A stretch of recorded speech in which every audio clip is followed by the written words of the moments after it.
The following program is in no way intended to replace your doctor's advice or treatment program, nor should it be used as a tool for the purpose of self-diagnosis.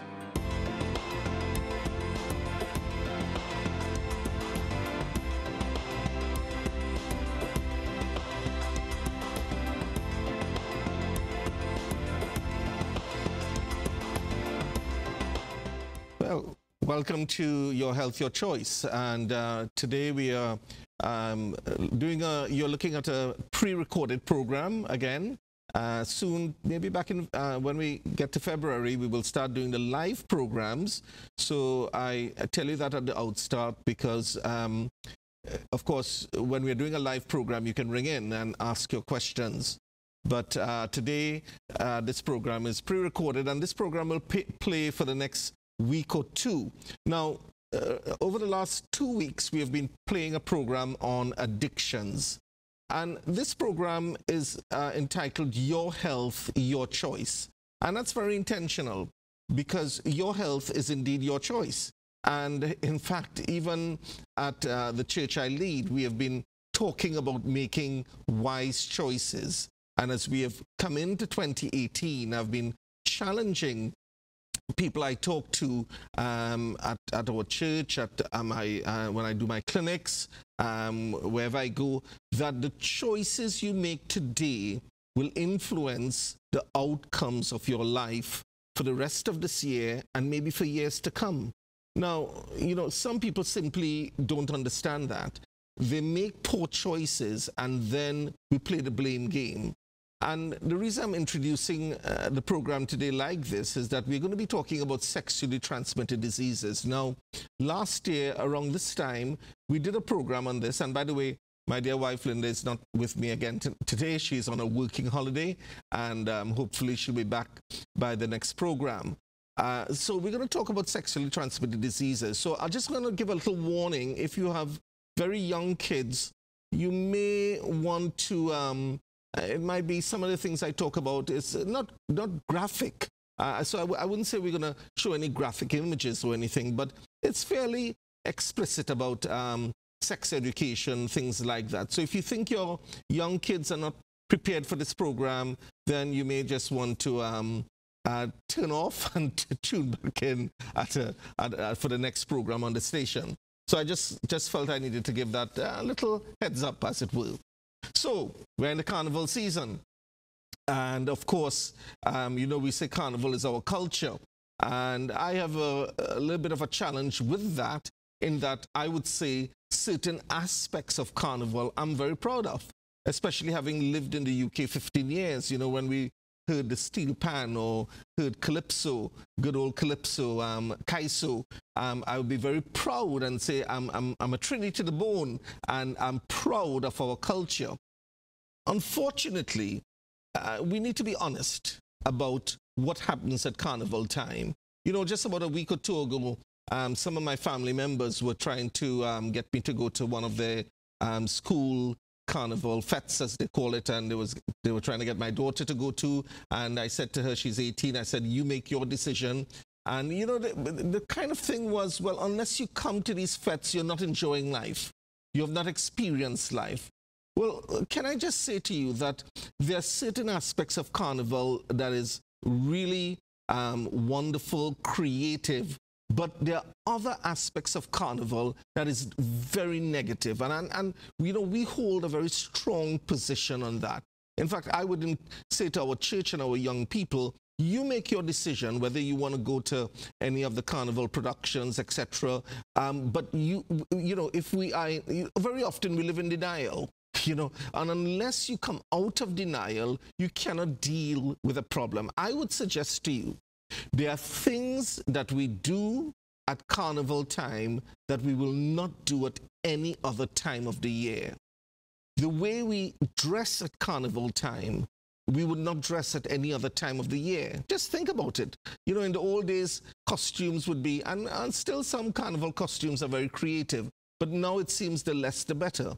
The way we behave on the streets, especially, and I want to make this point, I'm passionate about this, of course, the toxic mix of alcohol, drugs, and music that is very often quite demeaning and very sexualized, can lead people to make poor decisions. And I want to just encourage you as you go through this carnival season that you make wise choices. I am not saying that we disown the culture, but you make wise choices, because there's absolutely no doubt, and that's why I'm talking about sexually transmitted diseases today, that there is a spike of sexually transmitted diseases after carnival, and there's a spike 9 months later of unwanted pregnancies. You know, people can live in denial, they can say that it's not so, but it's absolutely so. So today we're going to talk about sexually transmitted diseases. And I want to bring up slide 3, which is just as an introduction, slide 3. And when we talk about sexually transmitted diseases, most sexually transmitted diseases have no symptoms at all. And a person can have, so STI stands for sexually transmitted infection. They may have an STI and not know it.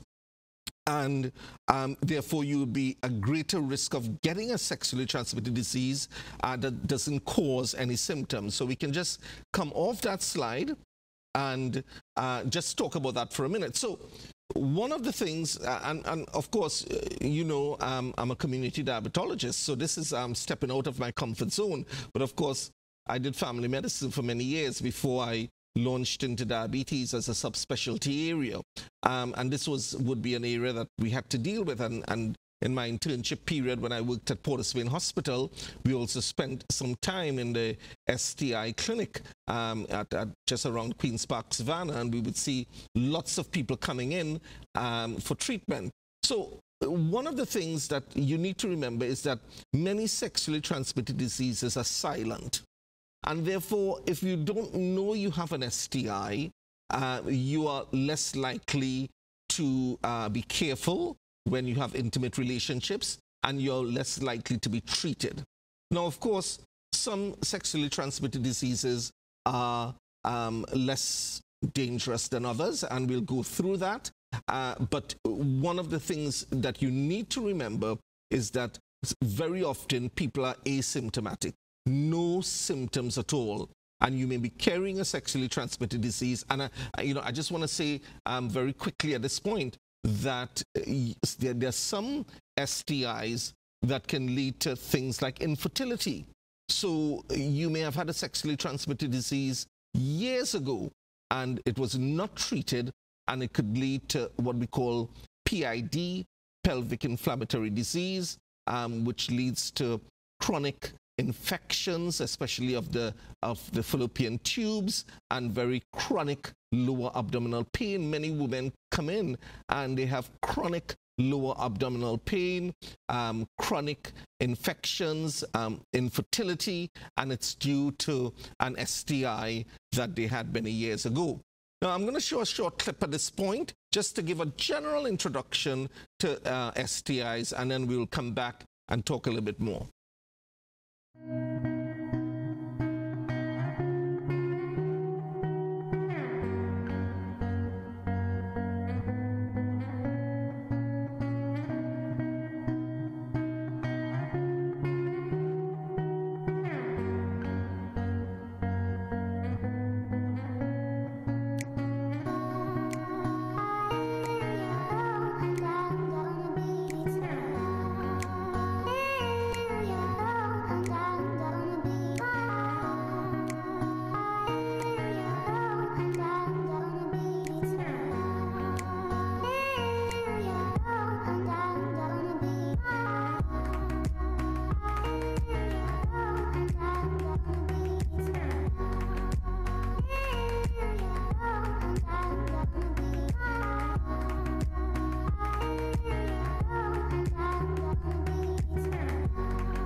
Okay, so that clip gave you a kind of overview of the different types of STIs, sexually transmitted infections, or STDs, and the different treatments available as well. And now, just note that the numbers and the contact details at the end really are not for Trinidad. So those numbers, those contact details, in fact, your primary healthcare centers and your family doctors will have information about where you can go for treatment. In fact, you can go to your family doctors, you can go to the primary health centers, but there are special STD clinics in Port of Spain and in San Fernando. So how can someone get a sexually transmitted disease? Of course, you may say we all know this, but I'm still going to bring up this slide, which is slide 5 on the PowerPoint presentation. So, of course, vaginal sex, anal sex, oral sex. Some people may not know, but there can be transmission from mother to baby during childbirth. Skin-to-skin contact. That's something that some people may not be aware of. Sharing equipment, exchange of body fluids. So I just want to come off of that for a minute. So, of course, we know the common ways. Vaginal sex, anal sex, oral sex. But some people may not be aware that if the mother has a sex, like HIV, for example, that can be transmitted to the baby. And also skin to skin. There are some kinds of sexually transmitted diseases, and we'll hopefully have enough time to cover this, that you may not have complete what is called penetrative sex, but you may just have skin-to-skin contact, and there may be blisters. For example, we'll talk about herpes and some other kinds of sexually transmitted diseases that may not actually need complete intimate relationships, just skin-to-skin contact. And of course, sharing equipment. By that I mean, drugs. Hepatitis, for example, which again we'll come to later. We may not classify hepatitis as one of the traditional sexually transmitted diseases, but hepatitis A, B, and C, B and C can be sexually transmitted, and of course exchange of body fluids. So you can see there that from the clip I played, we talked about safe sex. Now, I want to say at the very outset, and just in case I don't come to this slide, which is at the very end, that if you are married, the best way to prevent having a sexually transmitted disease is to stay in a faithful relationship. Be faithful to one another. Now, of course, some people may have had multiple partners before coming into marriage. I'll give you an example. Sometimes in my medical office, I hear things that might be a little bit shocking to me. Maybe I've grown up in a very protected environment, but I remember one person coming to me and saying they had a good friend who's a very respected member of the community.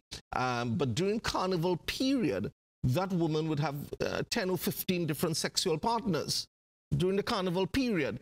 And that is normal behavior for her. And on Ash Wednesday, she goes back to her normal, upright citizen in the community. Can I say that people who do that, you're putting yourself at risk?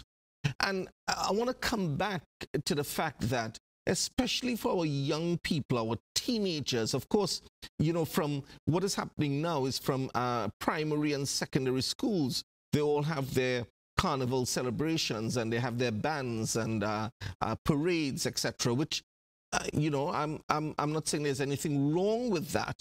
But if we notice our children having sexualized behavior, dancing in a way that is very suggestive, for example, because parents, I want you to understand that your children look at you very carefully. There are some parents who tell their children don't smoke, but they would go outside the house, hopefully outside of the house, not inside of the house, and they would smoke, and they would expect their children not to pick up the habit. Or gambling, for example. You may say, tell your children that gambling is wrong, but yet you're in the casinos you're taking part in the lottery. Children look at our behavior very, very carefully. And whether we like it or not, our children, as they grow up, begin to copy what we have done. And we may have changed our behavior as we get older. But remember, adolescents, teenagers, the brain is still developing. So what an adult can do and not get into problems, a teenager will not understand the limits and the boundaries. That is why, you know, we are saying again that carnival is great, but the kind of behavior that is exhibited is totally at times unacceptable. You just look at your television screens. If you look at the parade of the bands, it seems when the bands come onto the Savannah stage, people suddenly feel they have to be as, you know, as exhibit themselves as much as possible during that short period of time. And then the children may see them and the children start mimicking that behavior, and then they get into problems. I'm gonna go on with talking about STDs, and basically there are three types. I'm gonna bring up slide 6, and this talks about the three types of STDs, or sexually transmitted infections, or STD, sexually transmitted diseases.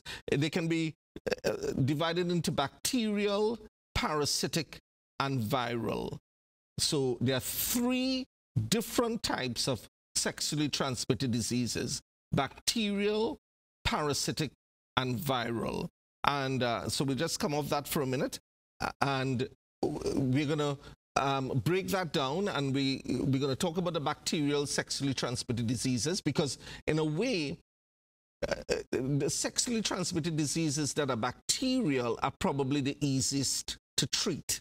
And I'll explain to you about that when we return from our first break. So we're going to go to our first break. Let me just remind you, if you have questions about this program, you can ring us on 482-4269, 482-4269 during the week, and we'll try and return your call and answer as many of your questions as possible. We'll go to our first break and return in a few minutes with Your Health, Your Choice.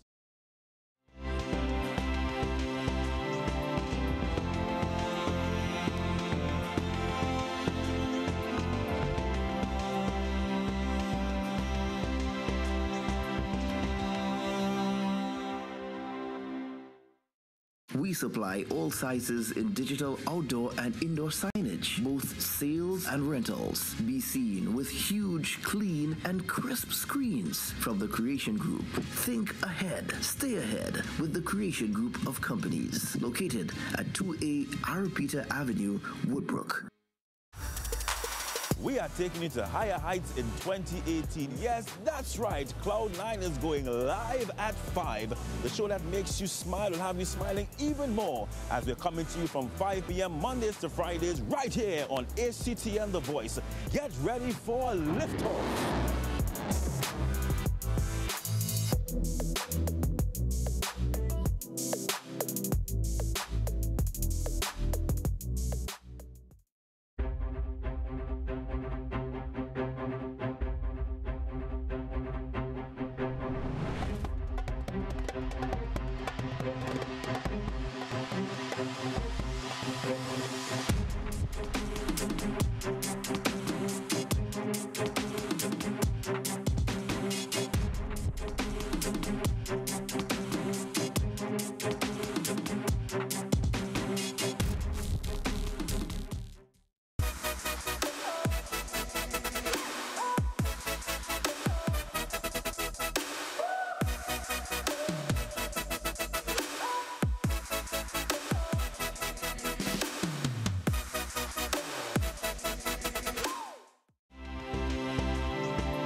Welcome back to Your Health, Your Choice. And just want to remind you, this is a pre-recorded program. So if you're looking at it on Wednesday nights when we're usually live, you're unable to make calls to ask your questions tonight. Hopefully, by mid-February or so, we'll come back with our live programs. And of course, my wife is not here with me again. And very often you people who watch, and a lot of you, I want to thank you, so many of you who look at the program, because, you know, a lot of people give us feedback and they're grateful for the information. And so that's very encouraging, that we know that people are looking and that you're getting the information, and hopefully you're putting that information into practice in your lives. So she's on a working holiday and will be back with me hopefully by the middle of February. So your health, your choice, wise choices. We're talking about sexually transmitted diseases. We're talking about carnival time. We're in the midst of the carnival season. We're talking about poor choices. And I know if some of my close friends and family members look at this program, I might get some heat, as they say, for coming out so strongly. But I wanna say again, if you missed the first segment, that while I'm proud of various aspects of our carnival culture, not all that happens in carnival is my culture, because sexual behavior that is inappropriate and promiscuous is not my culture. Drinking alcohol to an excess is not my culture. Dressing in a way that exposes your body unnecessarily is not my culture. So I say that very strongly. I say that to my church. I say that to my friends. I am proud of carnival, but there are excesses. And I want to say this to all of you looking.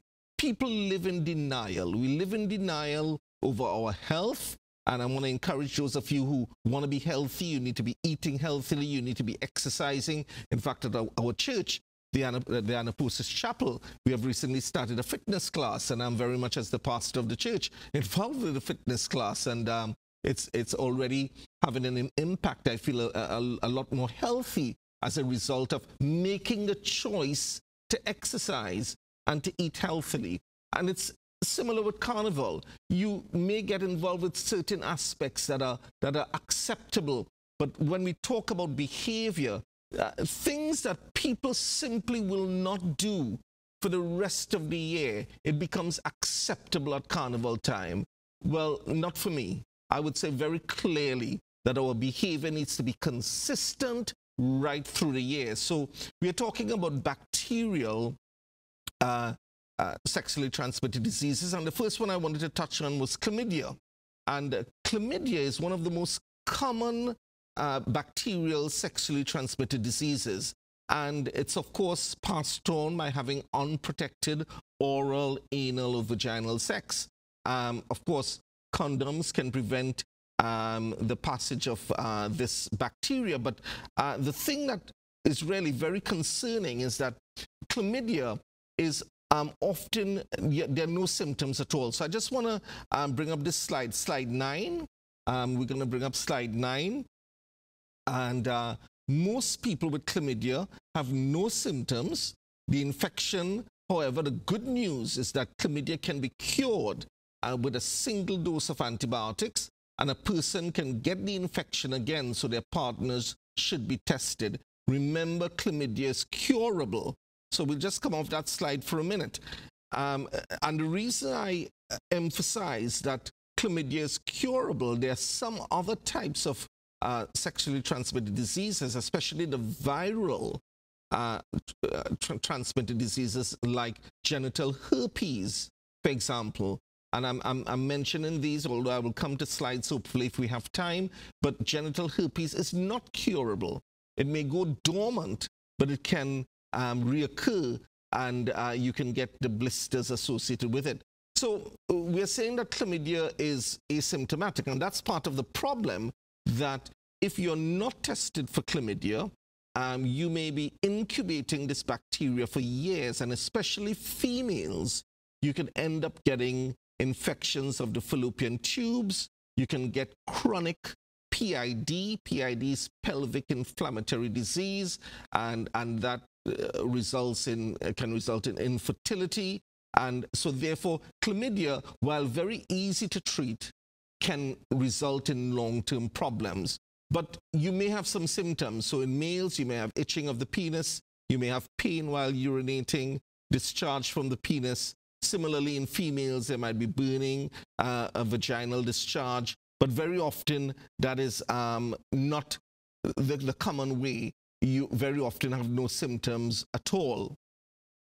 The second bacterial sexually transmitted disease is gonorrhea. And again, with gonorrhea, it is transmitted similarly to chlamydia.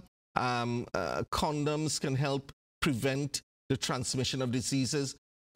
But again, I'm on a Christian station, and I want to say, while we need to teach our and of course, as a medical doctor and a pastor, I'm bivocational, so I straddle those two areas.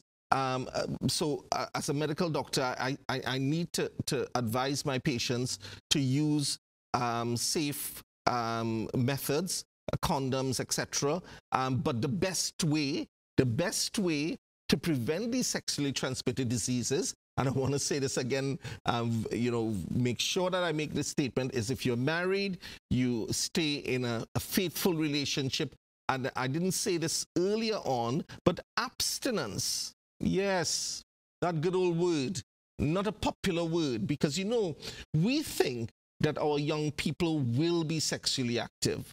And there are some statistics to say that the prevalence of sexual activity has definitely increased from the 1920s and the 1930s, where in those times, maybe 20 to 30% of 18-year-olds would have had their first sexual experience. Now, the figures are more like 60 to 70%. And of course, it varies from country to country. You have countries where it's very permissive. There's sex education at a young age. And then there are countries, like some of the Islamic countries, which are very prohibitive, where males and females don't mix very much.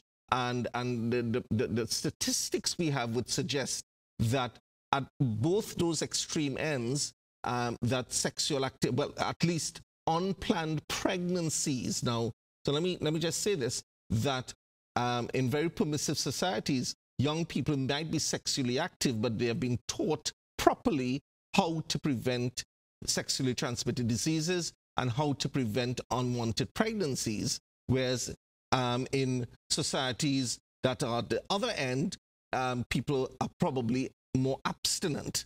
So you have those two extremes. So I want to make a point here that while using proper protection will protect you from a lot of the sexually transmitted diseases, condoms, etc., it will not prevent you from the emotional and mental scars of being promiscuous. So I want to repeat that. And of course, we also have the problem of burst condoms. So you be thinking, I'm going to ask my boyfriend, or I'm going to use a condom and I'm going to have safe sex. And I don't want to be too graphic here, because I did give a warning that this program would be talking about sexually transmitted diseases, but either during taking the condom off or during sexual intercourse, the condom can burst, and you can end up with an unwanted pregnancy or a sexually transmitted disease. So no preventative measure is 100% safe. None, absolutely none. The safest way, if you're not married, if you're single, is to be abstinent. And some people may be looking at me and saying, Dr. Khan, you're not being realistic. We are living in a society where our young people will become sexually active. Well, I will still encourage our young people, those that I have some degree of influence over, that they maintain their sexual purity, remain abstinent until they get married. And that's the safest way, because I want to remind you again, you know, I don't want to sound like if I'm preaching. I want to remind you again, you may have had multiple partners and you come into a faithful relationship, but unfortunately, you bring a silent STD into your relationship. So we were talking about gonorrhea, and gonorrhea, again, is curable. So antibiotics can be cured. And the next one I want to just touch on briefly is syphilis. Now, this is not so common anymore, but I still want to bring up this slide, slide 14. on syphilis. Syphilis is now fairly rare as a sexually transmitted disease, but this is one of the STDs that can cause serious damage to the body if not cured, including death. And we know there are stories of kings in the past in Britain and other countries that it was rumored that they died of syphilis that spread to the brain. So syphilis can affect almost any part of the body. Again, condoms can prevent the spread of syphilis. And we'll just go to the next slide, which is slide 15. Syphilis produces a wide range of symptoms. It can be confused with other illnesses. Some people have no symptoms at all, but it can be cured by antibiotics, and a person can get the infection again, so their partner should also be treated. So I just want to come off that slide and move on now to what we call, so we have covered the bacterial sexually transmitted diseases. So we have talked about chlamydia, we have talked about gonorrhea, we have talked about syphilis. And I'm saying that chlamydia and gonorrhea are very, very common, extremely common. And syphilis is not so common anymore, but can lead to infections that can lead to serious damage to different organs of the body. So we're going to go on to parasitic sexually transmitted diseases. And what do we mean by this? Well, there are three. There's pubic lice, and I could hear some of you saying, oh, no, I don't want to hear about that. Now, if you're having dinner while you're listening to this, I apologize. But pubic lice is a parasitic sexually transmitted disease. Scabies, thank you for bringing that slide up. Yes, this is slide 17. And something called trichomonas, and we could probably bring up the next slide, which is 18, and you can see with pubic lice, the lice attach their eggs to the pubic hair and feed on the human blood. And we could probably go to slide 20, which is scabies. Now, most people will not define scabies as a sexually transmitted disease, but it can be transmitted by body contact, and the scabies can live for 2 to 4 days in the human body, and it can be transmitted without sexual contact, of course. So we can just come off that slide, because I just want to make a point here that when we talk about pubic lice, we're not talking about the normal head lice. Head lice and pubic lice are two different types of problems. Of course, with pubic lice, it will not cause some of the severe consequences of some of the bacterial infections that we showed, but of course, it can be very uncomfortable, very unhygienic, and you don't need full penetrative sex to transmit this problem. And of course, even if you wear condoms and have protection, you can still transmit scabies to one another and pubic lice. These parasitic infections are something that we maybe not as serious as some of that we have talked about, but the other parasitic infection is trichomonas. And this one is often, again, one that can be very serious. Trichomonas often will give you symptoms, and it's often associated in the female, especially in females. Trichomonas has more symptoms, and it's often associated with vaginal discharge and very unpleasant. And trichomonas is, together with chlamydia and gonorrhea, trichomonas is one of the more common sexually transmitted diseases. The good news, again, It can be treated if it's picked up at an early stage, and if treated with the appropriate drugs, you can get rid of these very, very easily. I want to bring up slide 22. Slide 22. So some of the signs and symptoms of parasitic sexually transmitted diseases. You could have intense itchiness, of course, if it's pubic lice or scabies. You can have a reddish rash, pain during sex or urination, and vaginal discharge. That's particularly with trichomonas. And how are parasitic sexually transmitted diseases treated? Well, there are special shampoos for pubic lice and scabies, lotions, ointments can be used, and for trichomonas, although it's a parasitic sexually transmitted disease, it can be treated with antibiotics. So we were just going to come off that slide. So we're going to go on now to, we may have to go to a break in a few minutes' time, but we have talked about bacterial sexually transmitted diseases. We've talked about parasitic sexually transmitted diseases. And the last area, and I'm going to go into this in a little bit more depth when we come back for our second break, it's the viral sexually transmitted diseases. So I just want to bring up slide 23 before we go to our second break.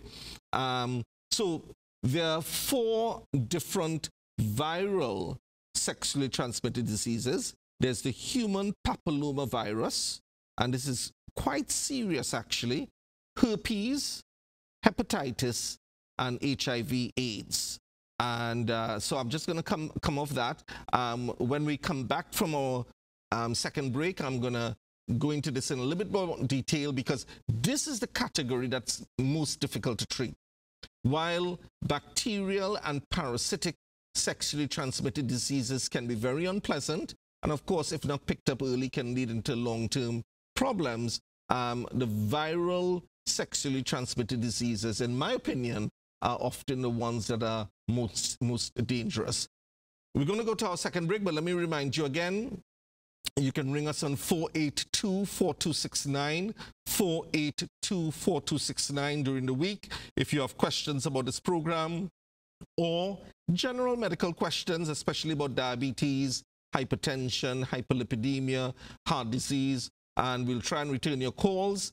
And my email also claude_khan@yahoo.co.uk. We're going to go to our second break and then come to our last segment on your health, your choice.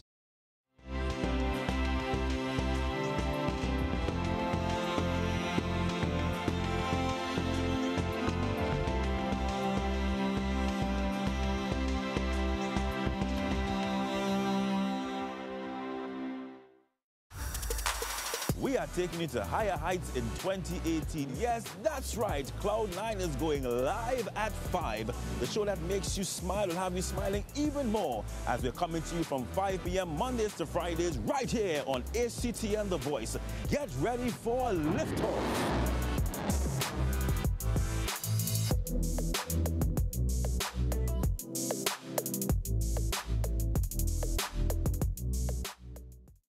Be noticed, be original, be unique with digital advertising through the Creation Group of companies. Over 30 locations with over 178K viewers per day to meet your target audience. Be seen with digital advertising from the Creation Group, located at 2A R. Peter Avenue, Woodbrook.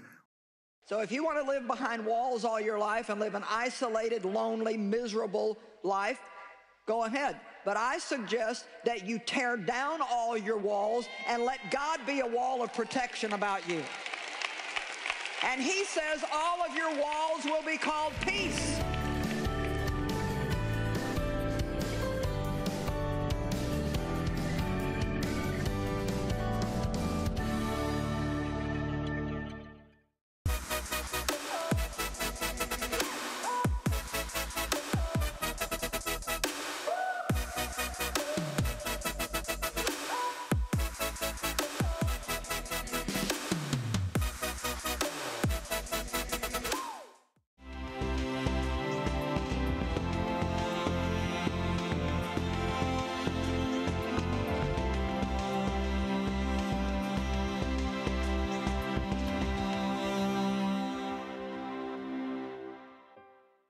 Well, welcome back to Your Health, Your Choice. We are on our final segment for tonight. And of course, it's a pre-recorded program, so you're not able to make calls tonight, but I've given you the number, and I think the number comes up on the screen if you have any questions. We're talking about a topic that is often hidden, a topic that people don't often want to talk about, sexually transmitted diseases. In fact, I've kicked off the year on two topics that are often not talked about very much. The first one was on addictions, gambling, alcohol, drug addictions, etc. And tonight we're talking about sexually transmitted diseases. And I've chosen this very intentionally because this program is going to play over the next week or two leading up to Carnival. And again, I'm laboring the point that at Carnival time, there is absolutely no doubt. It's well documented. We can live in denial. You can choose to do that. But there's no doubt that people allow their inhibitions to fall. You see, the problem is the toxic mix of alcohol, drugs, music that is very sensual, behavior that is very sensual will precondition or allow people's inhibitions to drop, and people will do things, will have multiple sexual partners at Carnival time without, and that's something they would not do for the rest of the year. So while I'm proud of a lot of the culture that is associated with Carnival, I am certainly not proud of the behavior that goes along with it, and it's certainly not my culture. I'm going to show you the second clip on sexually transmitted diseases. And then we'll come back and talk about the viral STDs. In the United States, over 110 million people suffer from one or more STIs. The population of the U.S., as of 2015, was 320 million, which means that over 1/3 of the entire population in the U.S. has a reported STI. What's more, another 20 million new infections emerge each year. Around 50% of these new cases emerge in people ages 15 to 24. The most common of these STIs is the human papilloma virus, or HPV. A recent CDC report stated that HPV is so common that nearly all sexually active men and women will get the virus at some point in their lives or may already have it. Since HPV typically does not show outward signs, you must get tested to know if you have it. If left unnoticed and untreated, it can cause serious health problems such as genital warts and different types of cancers, including cervical, vaginal, penile, or rectal. Although not the same infections, chlamydia and gonorrhea are common STIs that have similar symptoms, side effects, and treatments. Like HPV, there are often no outward signs of a person having chlamydia or gonorrhea. However, if left untreated, both can lead to serious and permanent damage in the reproductive systems in men and women, causing infertility. Symptoms include swelling of the genitals, abnormal discharge, or burning sensation while urinating. Luckily, chlamydia and gonorrhea are both curable with minimal treatment. Genital herpes is an incurable STI that infects 1 out of every 6 people aged 14 to 49. Herpes causes painful sores and open wounds on and around the genitals. Treatments can only help shorten and prevent outbreaks. HIV, or human immunodeficiency virus, infects your immune system and can lead to AIDS. Although HIV is incurable, treatments can prolong the life of individuals infected and lower the chances of them infecting others. Currently, over 1.2 million people in the United States live with HIV.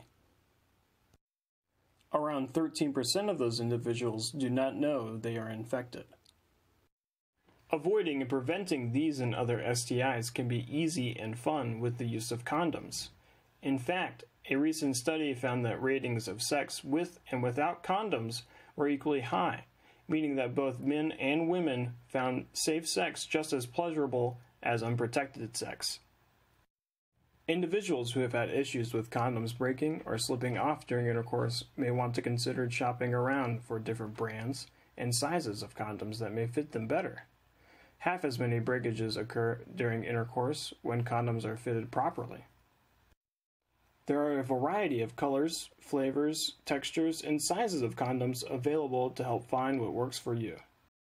Okay, so as I looked at that clip again, I hope it didn't offend anyone, and next time you're having a banana, you don't think about what you just saw. But I think they did not want to be too graphic, so they used the fruit to represent the male and female genitalia. And in fact, the one that was shown that was very common was human papillomavirus. Now, interestingly, most people don't know that HPV is probably one of the most common forms of STDs. And I want to just bring up this slide, which is slide 24, on human papillomavirus, because I think this is very important before we end tonight. It's a very contagious virus. Some people never get symptoms at all. HPV is spread through skin-to-skin contact, oral, anal, and vaginal sex. And some types can cause genital warts, and other types can cause cancer of the cervix. Now, I just want to come off that and really emphasize this point. You know, while chlamydia, gonorrhea, etc., can cause infertility, and it may not cause any serious other medical problems. So, of course, infertility in itself and pelvic inflammatory disease can be very distressing, but it's not really life-threatening. Human papillomavirus can cause cancer of the vagina, penis, anus, and the back of the throat. So HPV is extremely common, and this is why people need to understand that if you're sexually active, females, if you're sexually active, you need to have pap smears every 2 or 3 years. What I find very often in Trinidad is that there's no proper screening, consistent screening. As part of the National Health Service in the UK, you're registered with a family doctor, and you're recalled, if you're over 21, I think, you're recalled every 2 or 3 years. You get a letter in the post as a woman asking you to come in for your cervical smear, or your pap smear, as we call it. Here in Trinidad, it's very often hit and miss.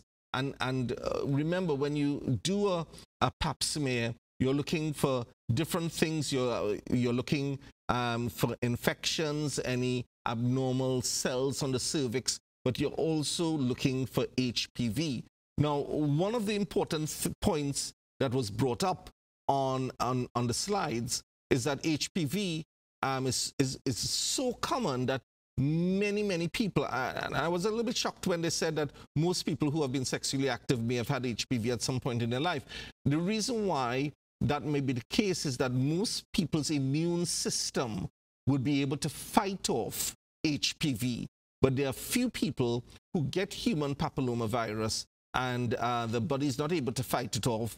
And of course, if it's picked up, it can be treated. There's special medication, there's freezing with liquid nitrogen, and this goes for genital warts as well, and laser therapy.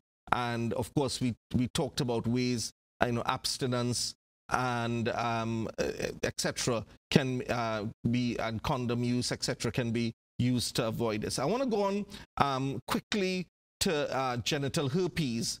We have about 8 more minutes. Genital herpes. So I just want to bring up slide 27.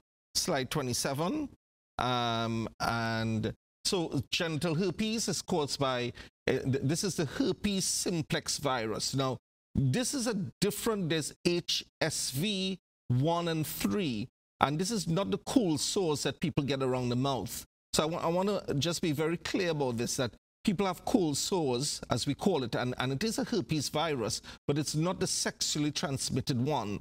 genital herpes is spread by a different virus in the same family, and it's spread through skin-to-skin contact with oral, anal, vaginal sex. Some people with herpes never develop sores, and this is the worrying thing, but they are still contagious and may spread it to others. People who have initial outbreaks can have more outbreaks throughout the rest of their life. Now, very important, the last statement. Remember, herpes is not curable, but it is treatable. Now, I know some of you might be very concerned about that. Let's just come off that slide. So as we are wrapping up the program, I want to just emphasize this, that these viral STDs, especially genital herpes, you can have repeated outbreaks because the virus goes latent and then it reoccurs at some point. You could be under a very stressful time in your life. It can be you have another virus or another illness, and you can have an outbreak of genital herpes again. So, the worrying thing about this again is this, and I don't want to sound preachy tonight, and that you may think that you can have multiple sexual partners over the carnival period and it will not affect the rest of your life. Or you may think, well, I'm going to go to my doctor and I'm going to get treatment for this and it's going to clear up. Unfortunately, genital herpes is not curable, and you may have to live with the consequences of poor choices for the rest of your life. The last slide I want to show tonight is 29, and this is hepatitis. Hepatitis. And we only have about a minute or two left to cover this, but hepatitis is a virus that affects your liver. It can cause permanent liver damage and cancer. So very importantly, hepatitis C in particular can cause cancer of the liver, and hepatitis B. Hepatitis A and B can be prevented by vaccines. There's no vaccine for hepatitis C. And the next slide, slide 30, how is hepatitis transmitted? Hepatitis A is transmitted through fecal oral route. So that's more sometimes, simple things like oysters, which a lot of people have and are very popular in this country. You can get hepatitis A if you're not careful. Hepatitis B is transmitted through bodily blood and bodily fluids, and hepatitis C is transmitted mostly through blood, but also through body fluids. And I'll just, one more slide, 31. So the next slide, 31. So the advice is get vaccinated against hepatitis B. It's available for students from a young age. Practice safe sex. Do not share instruments used in body piercing, tattooing, or hair removal. Do not share personal items such as toothbrushes, razors, needles, etc. So we can just come off that slide now.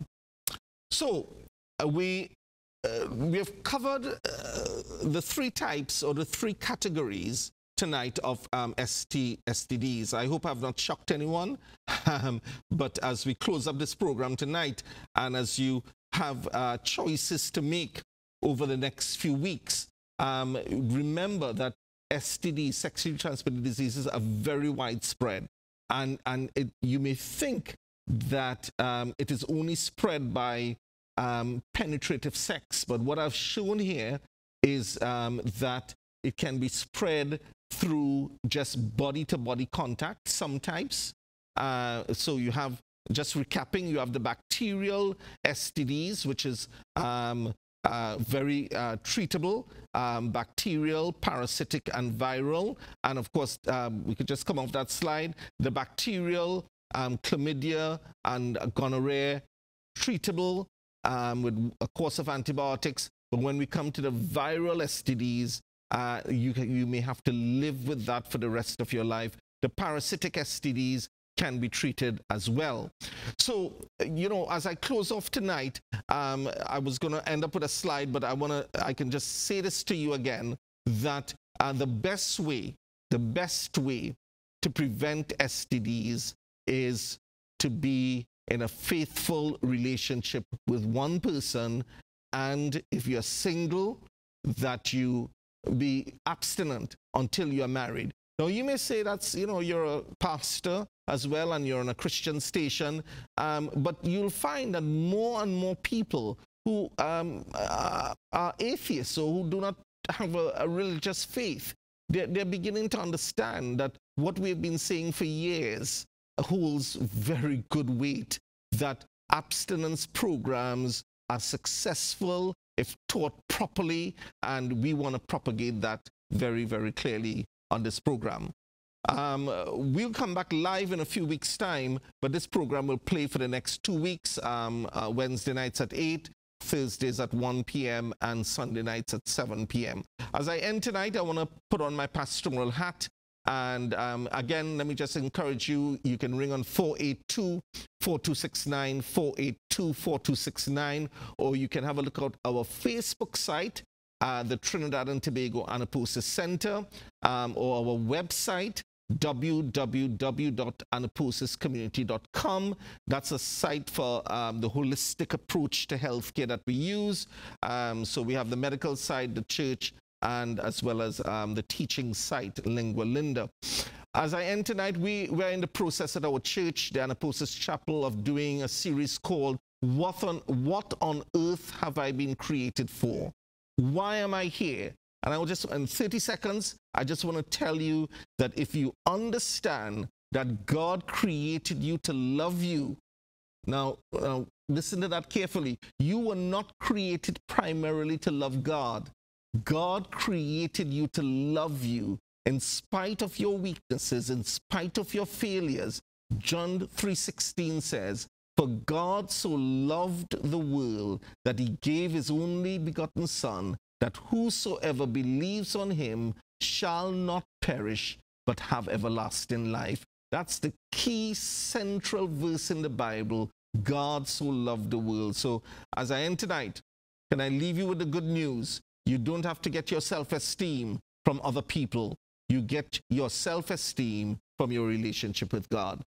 Thank you for joining us on Your Health, Your Choice. We come back with a live program, hopefully in 2 or 3 weeks' time. But we want to wish you God blessings upon your life and shalom. Thank you for joining us on Your Health, Your Choice.